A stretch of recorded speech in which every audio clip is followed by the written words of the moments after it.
See, most these people, they move like clothes.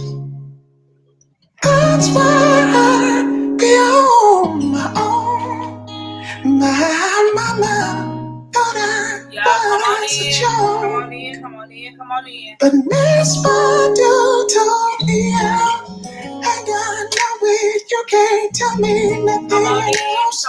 That's why every beat I'm on is watering down my cold bells. Me and my dog see like kings, but we be working just like slaves. Made it out of my hood.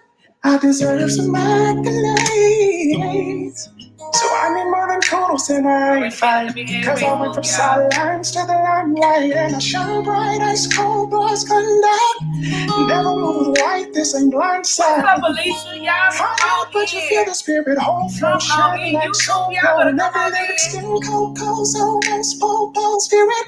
Not like Rondo, all my clothes when I whip. Come on in, Azana. Come on in, y'all. I didn't even know I was on here going live on YouTube. I was supposed to be going live on here.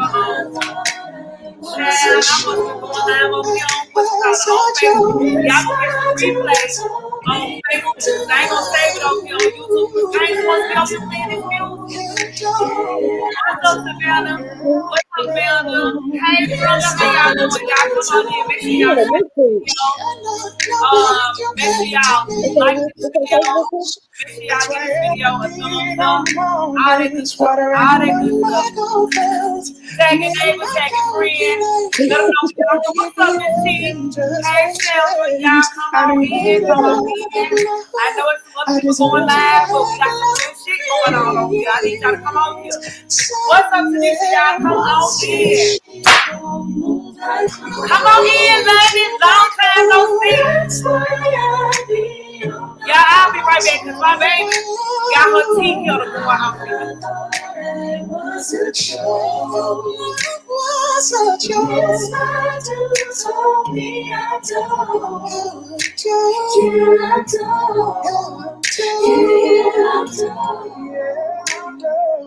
Miss Badu told me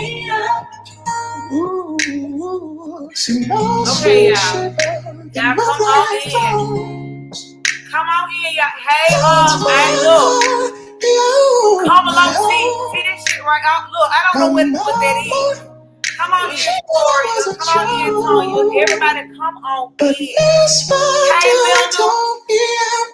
Come on in, everybody, y'all. Tag your neighbor, tag your friend. This is a very, hey, Kayla and Davila and Tisha. This is a very important video, as usual. Anytime I have a video like this, I ask that you get your children and put them in front of your TV, in front of your computer, because this topic is not talked about enough.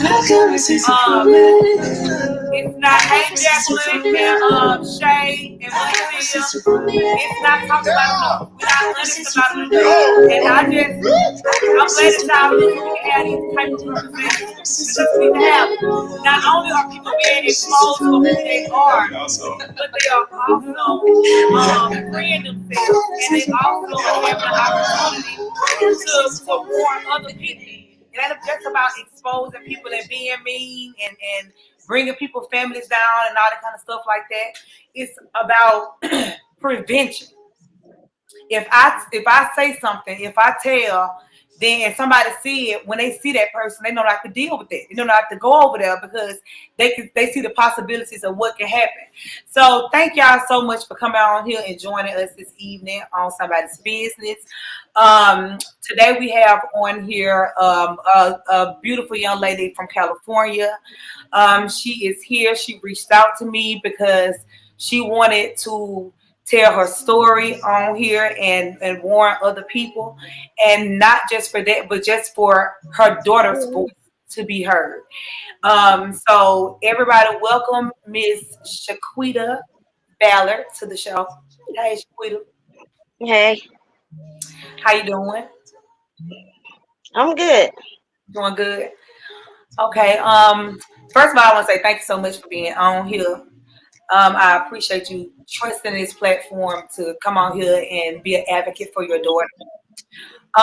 So we're gonna get on into the story and you know what happened and what went on because I don't want to keep everybody on here all night. Please, y'all continue to give the video thumbs up and likes and all that kind of stuff, and please continue to share the video. So how did you meet? We just gonna get right on into it. How did you meet Tony? At work. Let me say Yeah, something. you supposed to read my baby letter. Before we get into that, I'm finna read before we get into her story. And please, please, please, please, please continue to read. Share the live. Thank you, Nisha, for sharing it. Everybody that's sharing it, thank you so much. I'm about to read a letter that her daughter sent to me. And because like I told y'all, she's 5 months pregnant and we don't want to put no pressure on her. She don't need to come in front of the camera. She don't have to do that. She has a mother who is very active and who loves her very, very much and who can be a voice for her. She can watch this on her own time, on her own terms when she wants to, when she feel like it, but she's not going to be forced to be in front of a camera. But she did send in, I asked her, I said, since you don't want to be in front of the camera, you don't have to. Write me a letter of what you want to say, and I'll speak for you. And she did. So let me get to that letter. Just give me a second. Okay. 311 weeks, 2,177 days, 522,248 minutes. 188,92,800 seconds since our first encounter, and I can never forget what happened as if it's programmed in my head. I no longer felt comfortable with him after that day. We moved from Vegas to Alabama, and I hated not knowing things would get worse. One night he told me we needed to have a talk. Not really thinking anything of it, I said, okay. But he told me I had to wait till everybody was asleep first. I felt a sense of fear, but I tried to brush it off. He woke me up and told me to come outside. He gave me a shot and we talked. He asked me, had I ever had sex before? And I told him no. At this point, how old is she? 13. 13. And he said he had some, oh, mama, that's what I'm talking about. You stayed in the race. That was 7 years. It take a little minute. To get everything.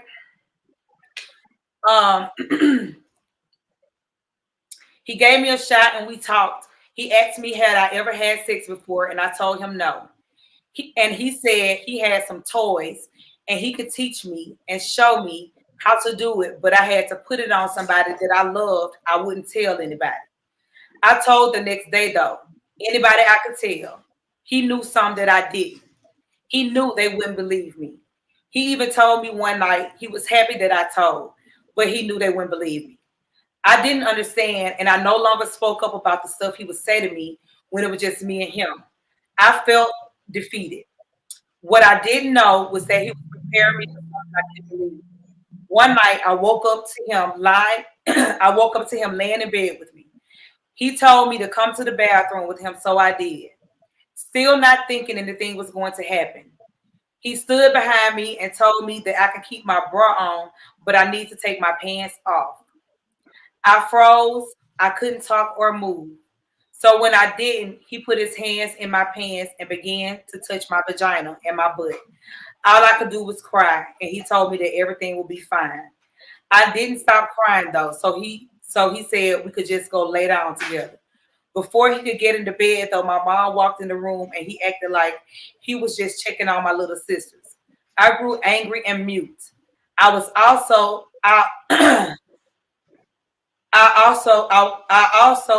so angry I wanted to kill him. I thought about it many times on how to do, on how or what to do. When I got my own room on the other side of the house, I just knew things would get worse. I tried to make it make sense in my head on why or how could you or maybe this is supposed to happen, but I never got any answers. Luckily, we didn't stay around for long after that. This encounter caused me a lot of pain and trauma. Many suicide attempts, been triggered many times, blamed myself, found myself to be scared to be around boys or be with a boy, too scared to have sex at times or find myself wanting to cry during it, and sometimes being very hypersexual. Many flashbacks and an endless amount of why me's. My anger turned to defeat a lot of times, especially now that you I won't stop ever fighting for what's right, though, or for girls like me who don't have the courage to tell their story. I'm 20 now, but a part of me has never grown ooh, from being 14. Here's my story. Oh, girl, I held it as long as I could. Don't you cry, because I'm going to cry. Shit. I held it as long as I could. Okay. Come on. Oh, wait a minute. Give me a second. Give me a second. Give me a second.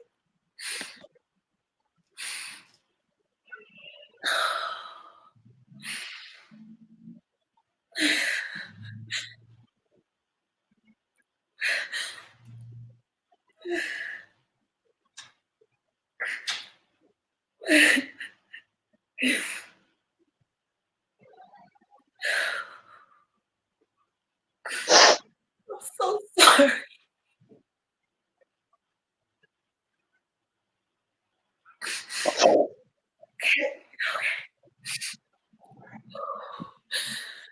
Oh,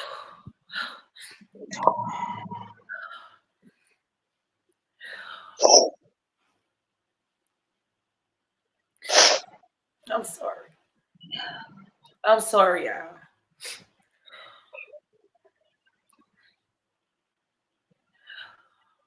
I'm sorry. I'm sorry. I'm sorry, Shaquita.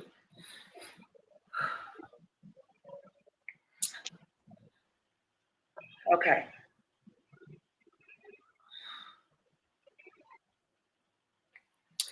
Okay.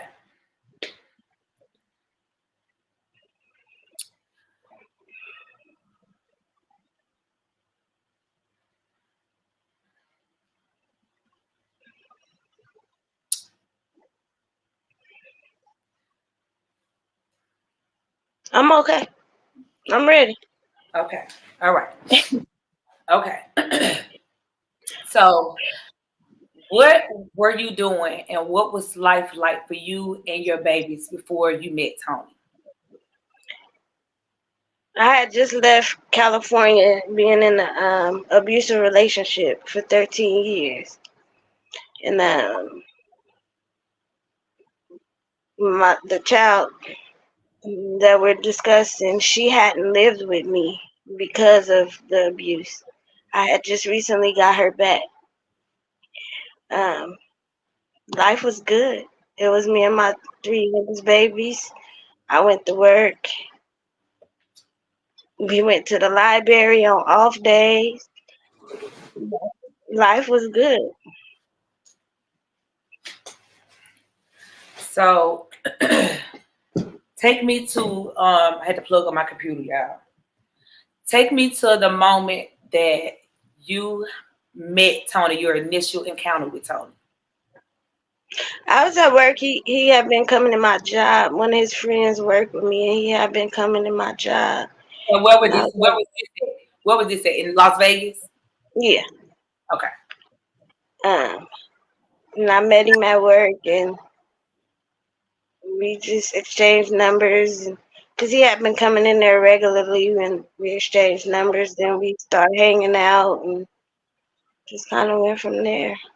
I'll admit that I was vulnerable because, like I said, I had been with my husband for 13 years in an abusive relationship. So somebody even showing me the kind of attention that he showed me in the beginning. He didn't put his hands on me. It like the way he treated me was gentle. I mean, I was vulnerable. So, I mean, and I guess he knew that. And that's what that was gonna be my next question. I was gonna ask you, what were some of the things that attracted to him, and what were some of the things that you loved about him in the beginning? In the beginning, he met my dad. He hung out with my dad. My dad still lives in Vegas. He hung out with my dad a lot. He came around the family. He was really gentle. Like he we went to the library. We took the kids to the he didn't just date me when we started talking. He dated me and my kids. We all went and did stuff as a family. It wasn't about, oh well, I want to get to, no, I don't want to just move in with you. I don't want it to be like that. I want to get to know your kids. I want them to be comfortable around me. You understand with you knowing what his intentions were now, Yeah. that he was just grooming you and the girls. It wasn't nothing about it genuine. It was never any love or I'm so in love with you. It ain't because there's nothing wrong with you. It's because his intentions were never pure. And I'm just telling you that because my daddy, that's how he moved. He only dated women who had daughters. He only came and dated women who had daughters because it was so easy for him to be able to move in like that, because what a son was that was gonna jump up and beat your ass about their mama. You see what I'm saying? So that's what that was. That was just a whole grooming process to get And you. it's funny now because when I first met him and he asked me how old I was, I want to say I was 39, and he was like, "How old is your youngest child?" I think my baby was probably like 3, and he was like, "Oh, you almost 40, and you got." He was like, "Oh, you still in business?" And he was like, "What do you have?" And I was like, "Oh, I got 4 girls." Not That was like ding ding ding ding ding ding ding ding ding, jackpot. now I know, but at the Mm-hmm. time it wasn't, because I had been with my husband, my last 2 kids, daddy for so long. I didn't know nothing. I didn't know. Right. I've been cooped up in the house for years. And he knew that. And I'm pretty sure because like most women do, he made you feel comfortable enough to tell him about what you had been through in that relationship and how it ended, and more than likely how you felt and how that person made you feel. And he took all of that and catered to all of that, but really they get all of that to use that to be able to manipulate you with. This is what she says she like. I'm gonna do a lot of this because this is what she says she like, and get you to fall in love with that because you really just gave. That's why I got to a point where I don't tell a nigga shit, because telling them all your woes and your worries and all your past and what you've been through and all that kind of shit like that, telling them that, get them a literal playbook to how to play you and manipulate you. No, I'm gonna make you find out who the fuck I am on your own. A nigga can't ask me what I want out of him. I don't But want nothing. I want you to show. Guess what? I want you to show me. Show me what you gonna do, and then I let you know if you're doing what I need you to do. Yeah, let me let you do it first. You do what you do first, and I'm gonna watch you and see what it is that you do. I'm not gonna tell you shit, and they're gonna determine whether you demand for me or not. Anyway, Charlie, come on, we gonna get on some other shit now. Look, so okay, you meet him at your job. Um, you meet him at your job. You get to know him or whatever. He gets around your family. He does what most men do. You know, get to know your family, all that kind of stuff. Get to know your children, gain your trust, gain your children's trust. How long was it before y'all moved in together? Probably like 6 months. Before y'all moved in together. When y'all moved in together, y'all moved in together in Vegas, obviously, right? Yeah. Okay. When y'all moved in together, how was the atmosphere? How did the family gel and blend when y'all first moved in together? Looking back on it now, I can say he started grooming my daughter then. He would take them, and I'd be at work, and he'd take them go buy shoes and clothes, and like, I ain't told you to go. Looking back now, I can say that, but at the time, I thought these were genuine acts, and he was just trying to show my kids something different because they had seen their mama be abused before. Mm-hmm. So, I mean, but looking back, I can say that now, but at the time, it was cool. Like I said, we went on family dates. We went to the library. He would take them. I would be at work, and he'd take them to the mall, or he'd take them to the library. Mm-hmm. Getting them comfortable. um, when did you ever see like a change in your daughter? And See, when did you? that's the thing. I blame myself a lot because, like I said, she was living with my mom because I was in an abusive relationship with my husband. But I had always told her, like, if y'all start acting out, y'all gotta come home. My mama raised her kids already. Y'all got a whole money. Y'all gonna come home. So when she did finally come home, we were already in Vegas, and she was acting out with my mom before she came to me. That's how she ended up coming to me. So when she got to me and she was still acting out, I'm like, in my head, I'm like, this girl's just out of control. Mom, you should have whooped her a long time ago. Mm-hmm. The whole time she was trying to tell me. She told me before we left Vegas and moved to Mobile. Mama, and I was like, girl, Mama, he be touching me. You just don't want to go. That I can honestly say that was my reaction. And I was gonna say let me stop you right there, because I was gonna say that I appreciate you being honest. I appreciate you being honest about that, because a lot of mamas, they ain't gonna be honest and say, I didn't listen to my daughter and I put what I wanted to do with this man over what my daughter was saying, and I wasn't really listening, and I didn't take heed to what she was telling me. I appreciate you for being honest about that, because it's some more people on here that's gonna see this, and you gonna make them have to be honest with their motherfucking self. So go ahead. So when she told you that she came to you and she told you what he did, what again was your initial reaction? My initial reaction was, then why you ain't been saying nothing? You letting them take you to buy shoes. Y'all going here and going there. Why you ain't been now all of a sudden? Because you don't want to move from Vegas to Mobile. Now it's the problem. Right. But the whole time she was being honest, and I didn't catch it. You didn't believe it. And that's it, Shaquita. And look, let me tell you something, sis. Just sit in there.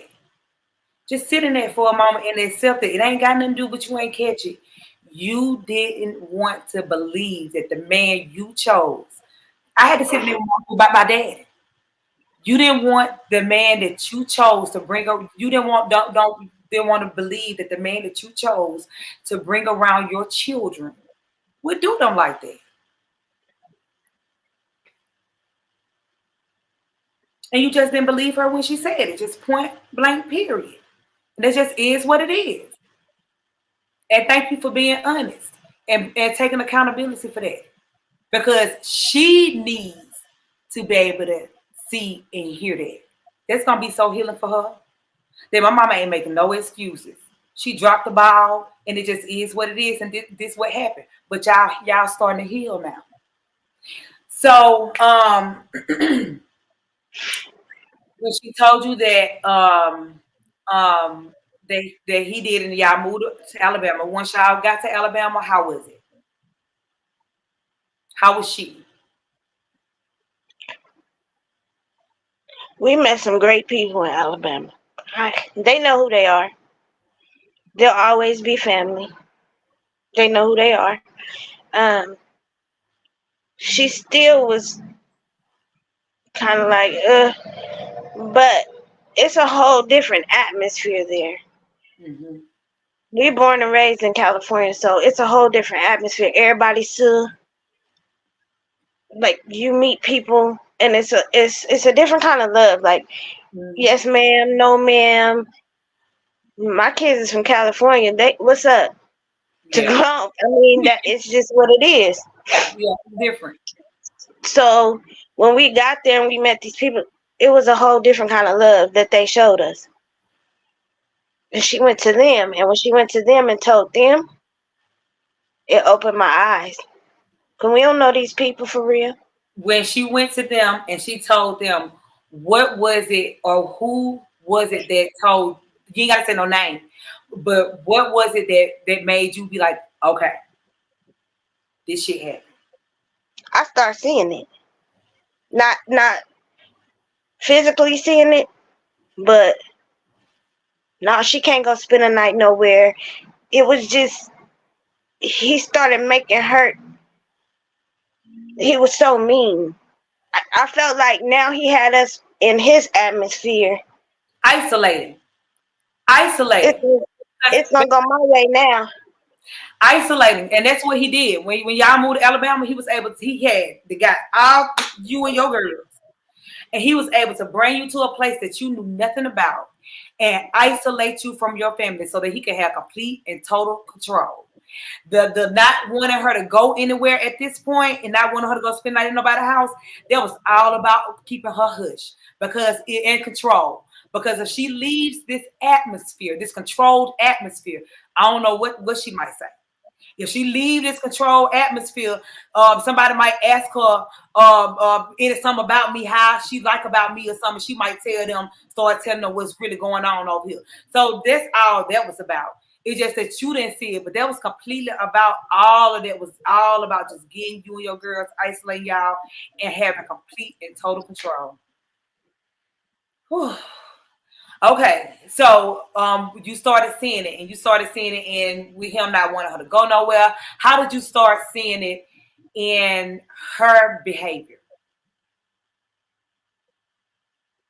She didn't really have no behaviors. Honestly, she didn't really have no behaviors. It was just she was kind of closed off. But at the same time, we didn't stay in Mobile long because once she kind of went mute, she didn't really say too much. She was just off to herself, and I started seeing how he was acting. I didn't want to admit it, but I called my mama crying. I gotta get up out of here. What was that conversation like with you and your mom when you called her? We not. I'm honestly, me and my mama not really close. So for me to even Call take that route, she knew it was something, and it took her like 3 days to call back. But she knew I was serious. She knew I was serious.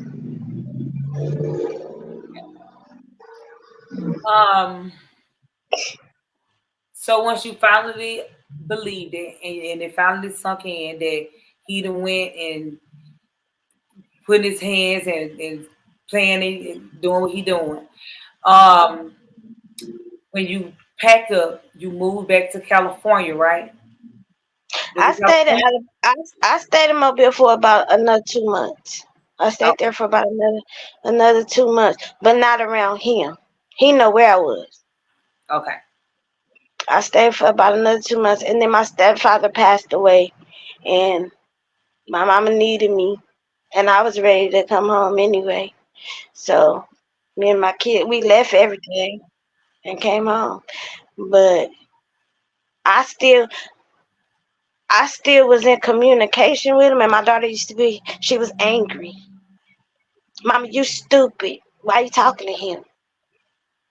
But I needed to keep him, honestly, on the leash too. I wanted to keep him on the leash too, because nigga, I'm going to tell on you eventually. But let me ask you this. Also being honest with yourself. Do you feel like, because whether you want to keep him on a leash or not, but for what that you know he did to your baby, was it still some part of you that still loved him, that made you keep in contact? No. Okay. Honestly, no. No. He could show some more text me. I told him I loved him, but I really wanted to. Because of me being in an abusive relationship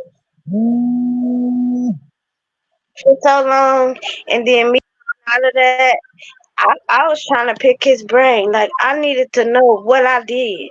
What? Why me? What is it you think? Like why me and my kids? You already I said gave, it. but I needed to see. I needed to see that. Right. I needed to do that. In reality, you was a fuck boy from the beginning, cause bitch, you never had a job. I supported us. You was a fuck boy from the beginning because you preyed on me and you knew I was vulnerable. I Within the first 3 months of us talking, I told you I was married going through a divorce. Well, why you getting a divorce? Cause that nigga used to beat my ass.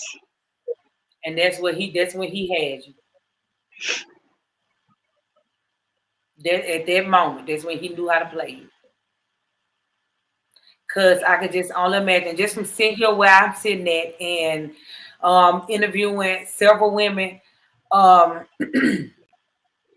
he got you where he wanted you at, and he knew that coming out of a relationship where you were with a man for all them years, 13 years, and it was hell, and you was getting beat on, that all he had to do, and all he had to do was show you any inkling of love that felt like genuine love to you and your children, and he was gonna have you. Because coming out of that, I can just imagine you craving that and wanting to show your girls that the next dude, man, I pick, he's gonna be a good one.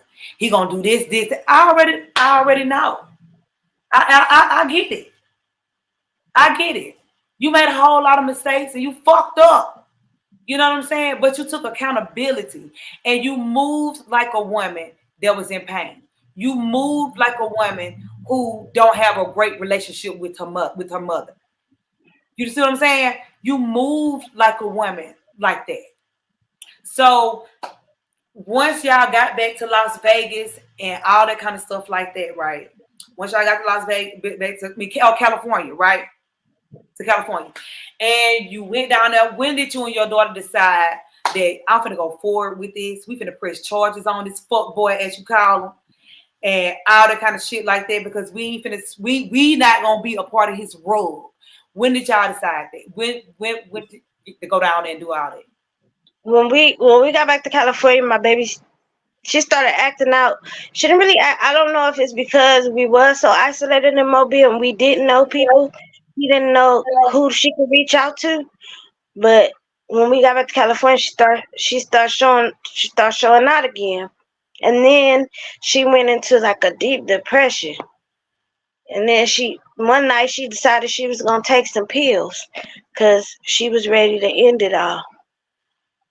And that night when I took her to the hospital, she looked at the doctor and told the doctor, Wait a minute. We ain't gonna just skip over that.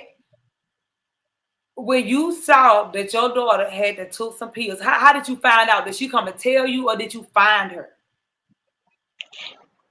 my oldest daughter, because now we back in the household with my mama, so all four of my girls are in the same home. So my oldest daughter came and told me that she said she took some pills. Come to find out, the girl ain't only took 2 Tylenol. But she was looking for some attention. But I told her, you gonna stop playing with me, telling me you're gonna kill yourself. So I called 911. So we ended up going to the hospital. They gave her some chalk or something. She was so mad, and she gonna tell the doctor, I don't want her in here. Who the fuck is her? Okay, her is you, and the reason why, her is you, and the reason why you was her, because she was angry with you because you was still talking to that nigga. So let me tell you something. Well, Oh no. By then we weren't talking no more. Okay. By then we weren't talking no more. Her is you. Her is you. Oh, I know, I'm her. Yeah, and see, but even though you weren't talking to him no more, all that shit that she had, she was mad about and that she was angry about, that was just all of that anger and that hurt manifesting. It don't matter if it's 3 years later, 4 years later, all that she doing that's crying out for attention and help and getting you to see that I'm hurting. All of that because she was mad at that whole situation. She was pissed at you. She was pissed at you. Because even though you knew that you was keeping in contact with him because you need to keep him on a leash and you knew he was going to run like he doing. To her as a child looking at her mama, you still talking to the nigga. Why is you sitting on the phone talking to this nigga, conversating with this nigga that I told you that he did this shit? And that's some shit that even if it's years removed, she still remember that. That shit don't go nowhere. She still remember that. And I know. Yeah. So when you took her to the hospital, you found out that she wasn't really taking an overdose that time, but it was literally a cry out for help. How did you move after that? I got my baby in counseling. We did therapy. We sit down, we talk. I have a very open relationship with my girls at this point. Mm-hmm. A nigga better not sneeze. A nigga can't park his shoes under my bed. A nigga better not sneeze my way. I know. Because for them, at this point, I risk it all. I almost lost a baby, one of my kids. I risk it all for them. I know. So I had to, like you said, I had to grow up. I had to be an adult and realize that half of this shit is your fault. 99% of this shit is your fault. You allowed this man in your house. You allowed this man around your children. You closed a blind eye to what the fuck was going on under your roof.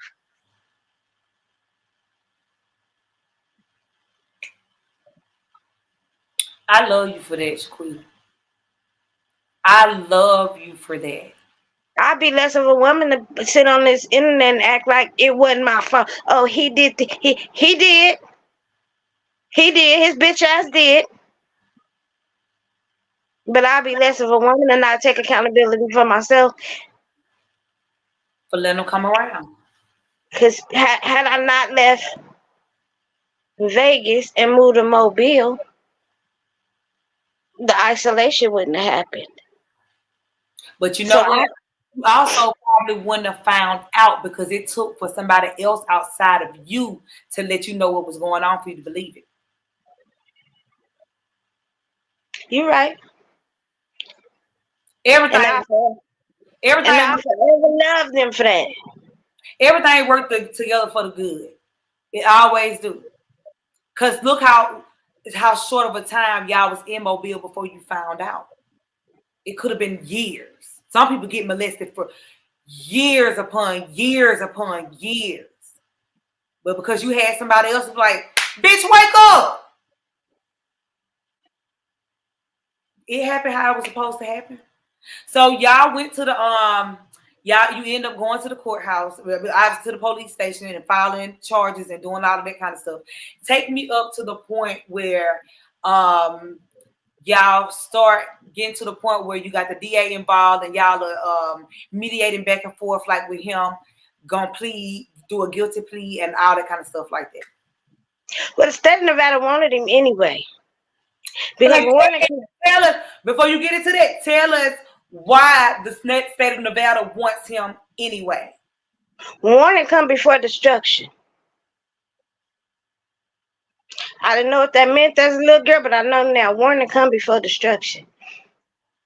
When me and him first start dealing, within the first 6 months of him living with me, the police surrounded my house and ran in my house and raided my house, looking for him. He had raped a girl in Las Vegas, but the girl didn't show up to court. And when I talked to the prosecutor, she said that she didn't come to court because she was a crackhead. And I kept wondering, like, how the hell did they know to come to my house? That's my car, the car in my name. How did His dumb ass and gave the girl his whole name. He was in my car when he did the shit.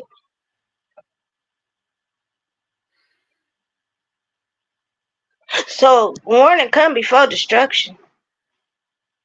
And it do. But I was like, she lying. I don't even know who she is. Looking back on it, how the hell she knew your whole name? You ain't even from Vegas. But that crackhead knew enough to say your name was Tony Randolph and what kind of car you was in. Mm-hmm. And you know what? And not making no excuses for you, but it's easy to manipulate you into believing that a crackhead is lying. And then you was already he already had your mind. By then he already had you thinking that he was a person that he totally was not. So what he was showing you wasn't a rapist. Right.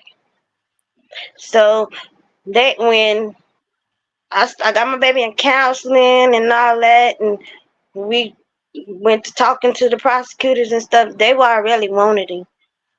They already wanted him because he beat that. They feel like they gave him a free pass because they couldn't find this girl. They was looking for her for a long time, and they couldn't find her. But that goes back to the fact that he was so ready to get up out of Vegas.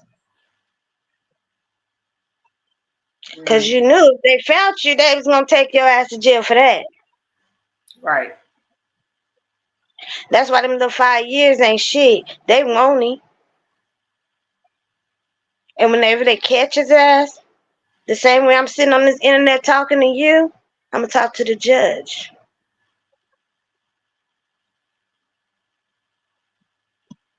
Let me ask you this, Shaquita.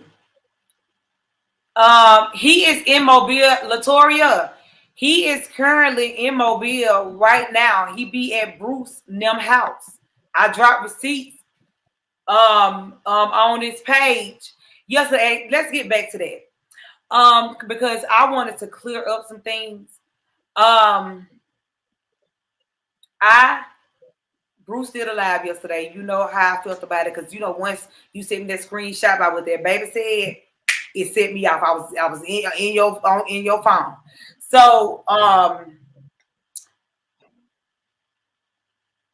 I hate that people, especially black women, protect child predators, because they do. That's who protect them the most. Whether it's the woman they with, whether it's the sister, whether it's the mama, especially the mama, they show enough to protect them. You know what I'm saying? Or whomever. I hate that they do that. And I dropped receipts over there yesterday because how I feel, and from the seat that I sit in, I can never condone. I don't care if you from where I'm from. I don't care if you is a internet person or whatever it is that's going on. I can't sit here and condone not only the predator that does it, but the people who provide the protection that keeps them from getting caught, that keeps them being able to move through life from different states and from different places, from different women, and destroying different families. So during this process, because Bruce said that they had no idea what was going on with this shit, and they didn't know what was going on and what his cousin was into and all that kind of stuff like that. So during this process, when was the first time you contacted Tall Tina, or Tall Tina contacted you in regards to what happened between Tony and your daughter? I know he was already locked up. And they called me on the 3-way. He was on the phone, and she called me, and he said, "Why you don't want to talk to me?"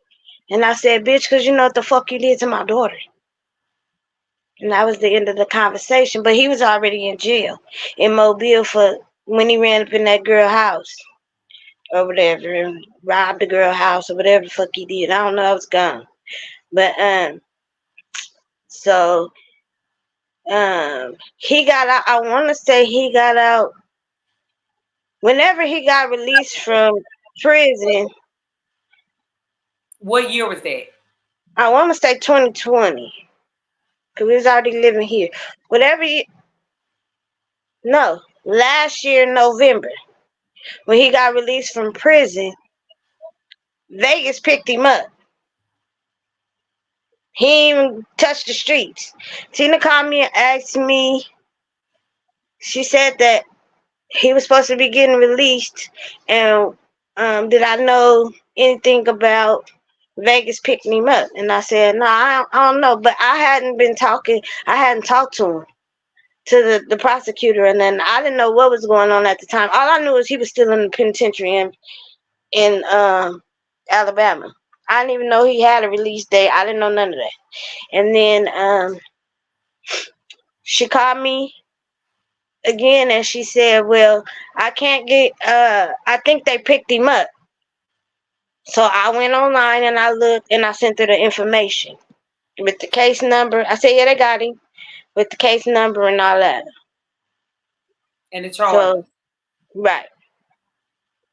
And when else did you end up talking to? Did she ever call you during this time or text you other times, or phone calls or things that you maybe don't have on your person to talk about the case with your daughter at all?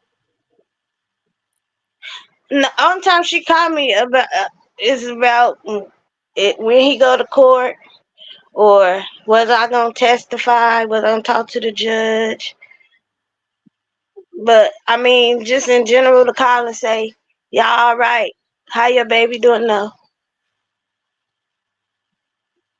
But the lines of communication have always been open. I've had the same number since 2018, so I moved back to California.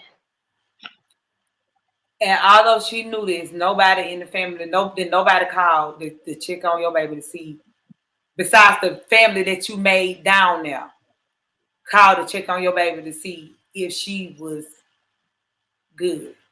You're right. So on the day that because I dropped receipts for my finger. Because I dropped receipts on the day that you went to court, and the day that he was convicted, and they ended up giving him them 5 years. When Tina called you, what was the nature of the phone call? Because it was a very short phone call, but what was the nature of it? The first phone call was just asking me, did I know where he was at, or did he have court? And I said, I ain't talked to him, but yeah, he got court today. And I said, well, I'll let y'all know what happened in court, because I'm in California, court is in Vegas. But if you read them text messages, you can tell I have a very good conversation. Me and Jody, the advocate, the DA Right. advocate, we're really cool. I talk to her like she my friend. Right. So the only time. So what you're saying basically is the only time that Tina reached out to you concerning this situation that they knew about, because the reason why I'm making this a point is because the nigga have been over there on Bruce Live. The nigga be at Tina house all the time, and she knew all this time that this shit was going on. And that's what had me pissed off. And that's why I had to bring Tina to the forefront about what was going on. Because this is the thing, like I told you off camera. If you have a kinfolk or a person or whatever in your family, your friend, and they decide they want to go play in some child pussy, okay. If you decide that you want to uphold them in that shit or stay neutral about it or don't have nothing to do about it, okay. But when you start having them in your house, when you start having them in your house, when you know that they got these charges and you are in contact with the mother and you know that all this shit is going on, when you start having them in your house, then that's a problem. When you have this nigga in your house and you got granddaughters and all that kind of shit like that, and Bruce ain't got the sense of a motherfucking jack-o'-lantern, I don't know whether the children be there or not, but you got daughters and you ain't said shit and you ain't tried to get this nigga out the motherfucking street. That's my problem. Ain't nobody call the goddamn police. Why? Because fuck nigga, I just wouldn't even want you to be around my goddamn daughters. You got to get the fuck. Because just because I can't even have my kids comfortable in my mama house because you around here playing in churn pussy. And don't say you didn't because you pled to it. We ain't even have to go to court.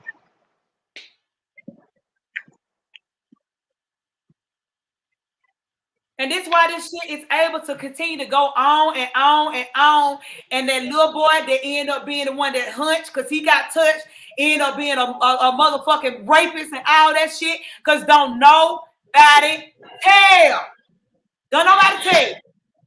Don't nobody tell. That man down there with a whole nother motherfucking woman that got a daughter. And she had been put on fucking notice about the type of nigga that she laying up gapping her motherfucking legs to that ain't possibly just attracted to her, but he attracted to her little girl. And ain't nobody saying shit. Ain't nobody went from no fake page, ain't no anonymous page say, bitch, this nigga on this type of shit or nothing. Just don't give a fuck about the goddamn kids.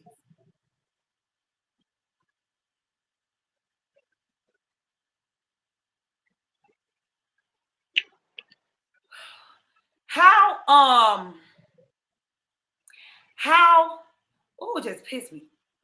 Oh, it just pissed me off. How is your baby doing today? She's good. She right here. Girl, sweetheart, you ain't gotta put your head in the camera. Tell us, hey.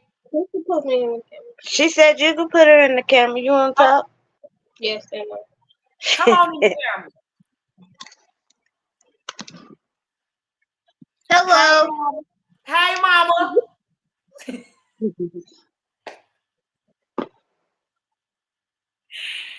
How you doing? I'm doing good. I can tell you pregnant. Your face is so plump.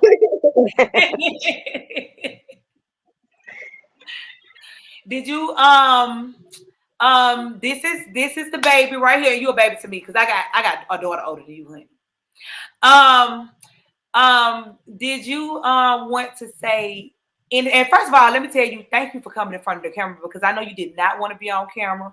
I told you it was gonna be like I told your mom it's gonna be like talking to her mess ass auntie on the phone. It was gonna be like that. You was gonna get comfortable.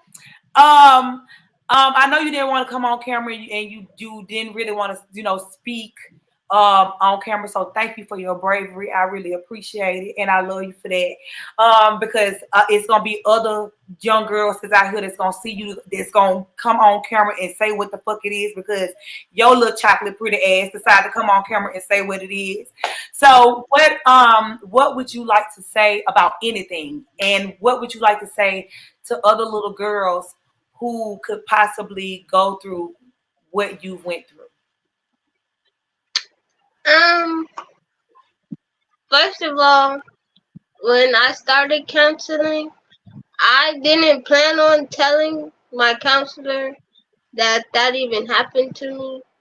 My mom took upon herself to tell my counselor, which really started all this. Like, I didn't really care to.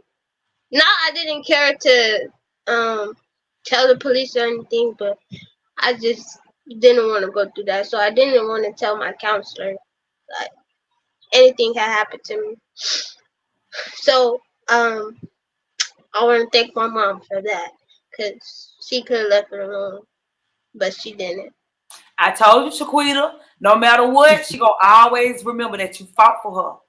When it get hard for her, she gonna always have that to pull from. That my mama fucking fought for me. And what else, baby? It's not hard. I still have my days where I just be like, why me?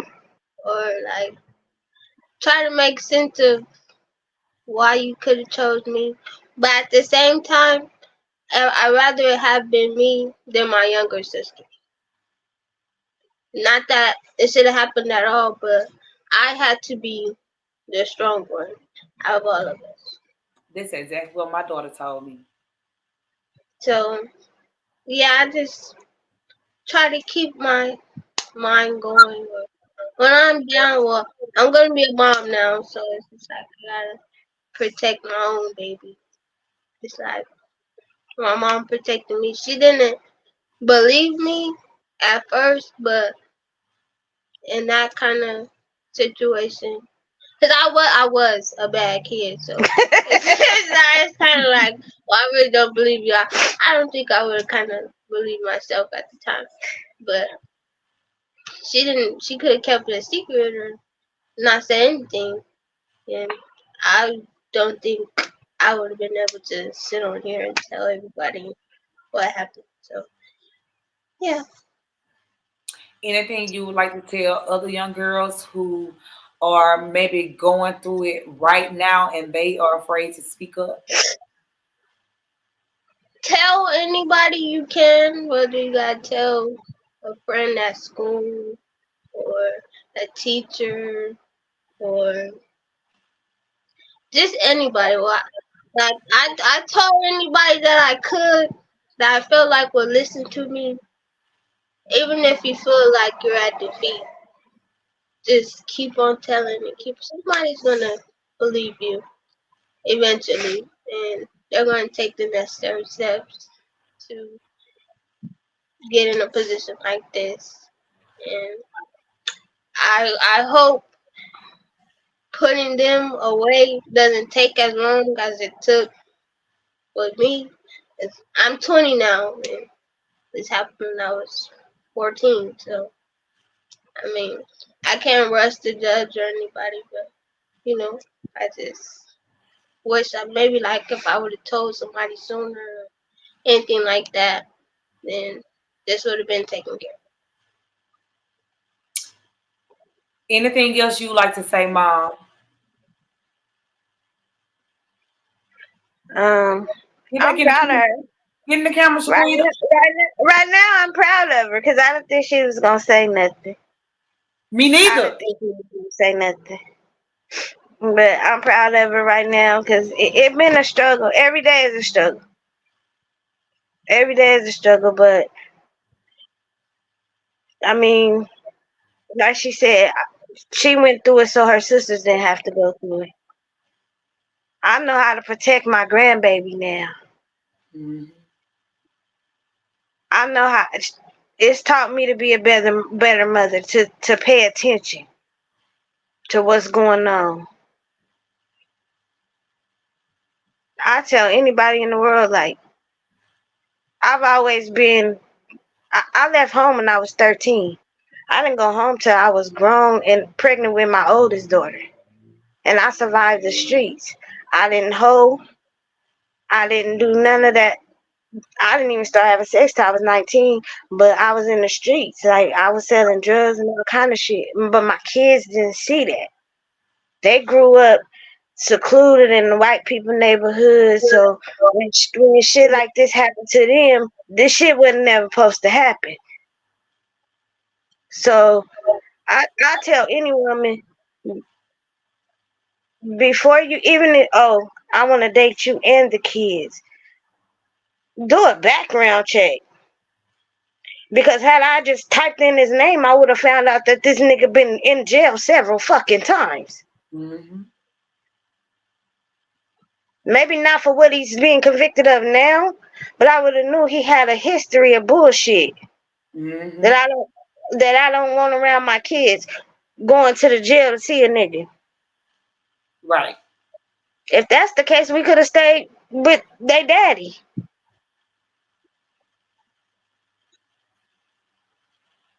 Do a background check before, if you're getting out of a relationship. Before I ain't been in nothing since him, and I ain't dealt with no man since 2018. Don't want to. My last baby 10. When she go off to college, I'll think about it. Cause can't no nigga park his shoes under my bed right now because I don't trust y'all. I got 4 daughters, and I'm all the fuck they got.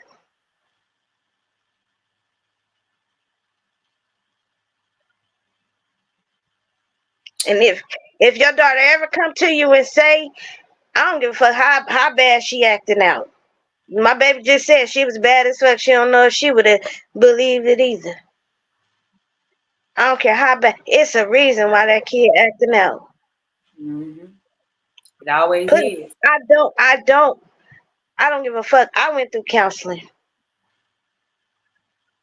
My Mm-hmm. 15-year-old is in counseling, and she ain't never been touched. But she seen the butt of me getting my ass whooped. She's the one that seen it all. Cause mind you, my oldest two girls was with my mama already. Right. So she seen they daddy beat my ass. And by the time my little baby, I was out of there. I got out of there. So she seen that shit. So ain't nothing wrong with putting your kids in counseling. It's all like mine is. Let them go talk to them people.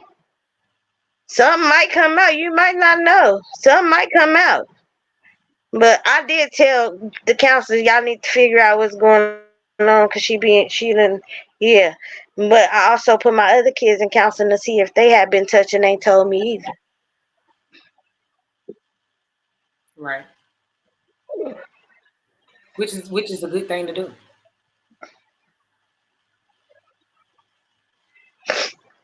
It seems to me like you really. What I want to say is you really you fucked up a little bit. Fucked up a little bit in the beginning, but you really turned that thing around for you and your baby. And although you had your moments and she had her moments, um, the way you showed up for her and the way she was able to come out here and surprise you and show you how she's gonna be a motherfucking mama. She's gonna rock this shit. How strong she is. You see what I'm saying? That speaks volumes. That she can know what happened, and it's not that far removed, but y'all can still be close, and she can still love on you like that. And it's because when you found out, it didn't take you long to jump into action and fight for her, and she's seen you do that. And no matter how she ever feel about this shit, or how she ever may internalize it or get pissed or whatever she had her feelings or her days, she'll never hate you because she gonna always be able to go back and see where you fought for her. So is there anything else that you would like to say before we get off this live, girl? We just want to thank you. Cause Mobile with the new shit, but I didn't. It couldn't stay quiet. I couldn't let it just sit internally in me. Cause the doctor said the more you hold in, the more stress you build up. You get sicker. Mm-hmm. I mean, shit. I might look old in this camera. I'm 46 years old. Right.